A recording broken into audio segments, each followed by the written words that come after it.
ធនទានលោកជួនរឿននិងអ្នកស្រីឈើចន្ទធីព្រមទាំងបងប្អូនញាតិមិត្តទីជិតឆ្ងាយព្រមទាំងកូនចៅបានស្រស់ស្រួលមូលមតិគ្នាព្រួយផ្ដើមធ្វើអង្គធនទានដើម្បីដង្ហែចូលវត្តព្រះវិហារសួរស្ថិតនៅក្នុងភូមិព្រះវិហារសួរជើងឃុំវិហារសួរស្រុកសាច់កណ្ដាលខេត្តកណ្ដាល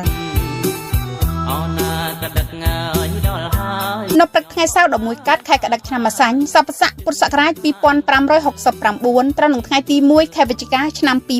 2025លោកជួនរឿននិងអ្នកស្រីឈើចន្ទធីព្រមទាំងបងប្អូនកូនចៅទីជិតឆ្ងាយរស់នៅក្នុងភូមិស្វាយមាសឃុំវិហារសួរបានដាក់ចិត្តបង្អោនកាយធ្វើបុណ្យអង្គធនទានដើម្បីត្រៀមដង្ហែអង្គធនទាននិងនាំយកបច្ច័យមកប្រគេនដល់ព្រះសង្ឃដែលគង់ចាំព្រះវស្សាអស់ត្រីមានរយៈពេល3ខែនៅវត្តព្រះវិហារសួរទុកសម្រាប់កសាងសមិទ្ធផលនានានៅក្នុងវត្តអ្នកផ្ដើមបុណ្យ1លោកជួនរឿននិងអ្នកស្រីឈើចន្ទធីព្រមទាំងកូនប្រសានឹងចៅ2ឧបាសកអ៊ុំចននិងឧបាសិកាប៉ុកសុកណាព្រមទាំងកូនប្រសានឹងចៅ3ឯកឧត្តមប៊ុនណារិទ្ធនិងលោកជំទាវសសុខុមព្រមទាំងកូនប្រសានឹងចៅនៅភ្នំពេញ4លោកជាវែងនិងអ្នកស្រីសំអ៊ុនព្រមទាំងកូនប្រសានឹងចៅនៅភ្នំពេញ5លោកជួនជុំនិងអ្នកស្រីរស់ណយព្រមទាំងកូនប្រសានឹងចៅ6លោកចៅសុកច័ន្ទនិងអ្នកស្រីអ៊ំគង់ព្រមទាំងកូនប្រសានឹងចៅ7លោកថែសុកនិងអ្នកស្រីអ៊ំមឿនព្រមទាំងកូនប្រសានឹងចៅ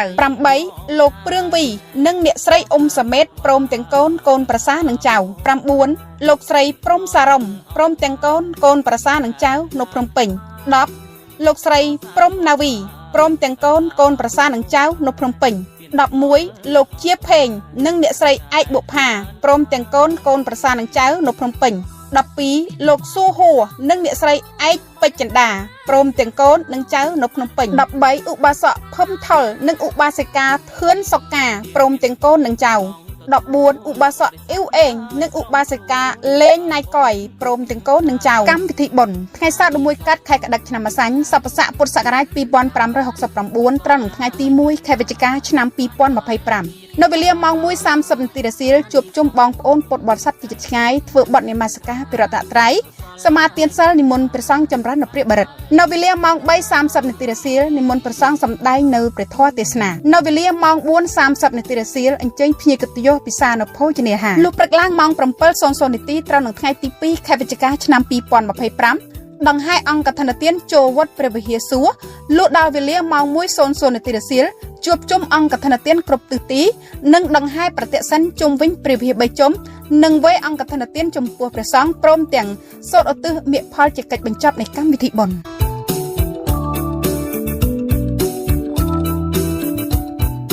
នៅក្នុងនោះផងដែរលោកជួនរឿននិងអ្នកស្រីឈើចន្ទធីតំណាងឲ្យសាច់ញាតិរបស់លោកសូមចែកជូនបុណ្យកងការមហាកុសលដែលលោកបានបំពេញជូនទៅដល់បងប្អូនញាតិមិត្តទីជិតឆ្ងាយដែលបានឃើញសូមឲ្យជួបតែពុទ្ធពរទាំង4ប្រការគឺអាយុវណ្ណៈសុខៈពលៈកុំបីឃ្លៀងឃ្លាឡើយ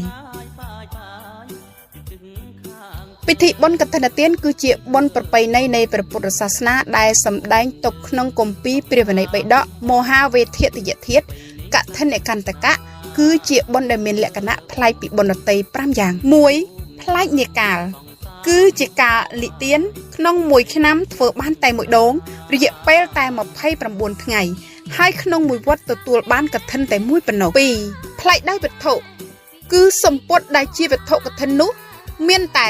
ស្បង់ជីវរនិងសង្កដីដែលគេធ្វើត្រឹមត្រូវតាមពុទ្ធបញ្ញត្តិ3ប្លែកដោយអំពើគឺបុគ្គលធ្វើគប្បីធ្វើឲ្យត្រូវតាមវិន័យបញ្ញត្តិហើយសង្ឃដែលត្រូវក្រាក្រងឲ្យត្រូវតាមវិន័យបញ្ញត្តិ4ប្លែកដោយបដិគិហកៈអ្នកទទួលសម្ពុតកឋិនទានបានតែភិក្ខុដែលនៅចាំព្រះវស្សារយៈពេល3ខែដោយមិនដាច់វស្សាទៅទទួលក្រាក្រងបាន5ប្លែកដោយអានិសង្ឃជាបុណ្យមានផលៈអានិសង្ឃច្រើនអ្នកធ្វើទទួលបានអានិសង្ឃ5គឺ1មានពណ៌សម្បុរល្អ2មានរូបរាងល្អ3មានទ្រង់ទ្រាយល្អ4នឹងបានកើតជាស្ដេចចក្រក្នុងជាតិណាមួយពុំខាន5ប្រាជ្ញាឃ្លាខ្លះមុះមុតនឹងបានទៅបួសជាអេហិភិក្ខុចំណែកបដិគិហកៈអ្នកទទួលក៏បានអានិសង្ឃ5ដូចគ្នាអានិសង្ឃរបស់ភិក្ខុអ្នកទទួលក្រាក្រង និងអនុមោទនាទទួលមាន5គឺ1ភិក្ខុទៅទីដតីដោយមិនបាច់លាភិក្ខុផងគ្នា2ភិក្ខុទៅកាន់ទីដតីដោយមិនបាច់យកជីវរទាំង3ទៅជាមួយ3ភិក្ខុទទួលចង្ហាន់គណៈពុជនបាន4ភិក្ខុទុកដាក់អត្រេជីវរបានតាមត្រការ5ជីវរណាកើតក្នុងឱវាទនោះ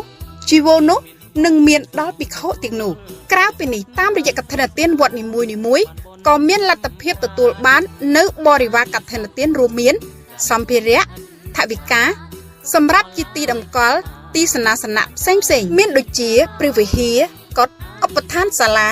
ការទំនប់បំរុងវិស័យពុទ្ធកសិក្សាការជួយឧបត្ថម្ភដល់ការកសាងសមិទ្ធផលសង្គមនិងវិស័យសង្គមកិច្ចជាដើមបុណ្យកឋិនទានប្រពឡើងក្នុងគោលបំណងសំខាន់ដូចខាងក្រោមដើម្បីបង្កើនភាពសាមគ្គីរវាងបុគ្គលនិងគ្រួសារនិងសង្គមជាតិដើម្បីទ្រទ្រង់ព្រះពុទ្ធសាសនាចម្រើនរុងរឿងគង់វង្សស្ថិតស្ថេរយូរអង្វែងដើម្បីផ្ដល់នូវកម្លាំងកាយចិត្តដល់ភិក្ខុបុគ្គលដែលជាសាសនៈទីជាតិបន្តអាយុព្រះពុទ្ធសាសនា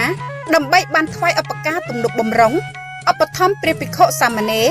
ដែលជាកុសលមហាប្រសើរបវរកុំឲ្យកាត់សេចក្តីប្រមាថចំពោះមហាកុសលខ្លួនឯងដូច្នេះហើយសូមបងប្អូនញាតិមិត្តទីជិតឆ្ងាយដែលបានដាក់ចិត្តបង្អន់កាយដង្ហែអង្ត្រៃមកកាន់វត្តព្រះវិហារសួរ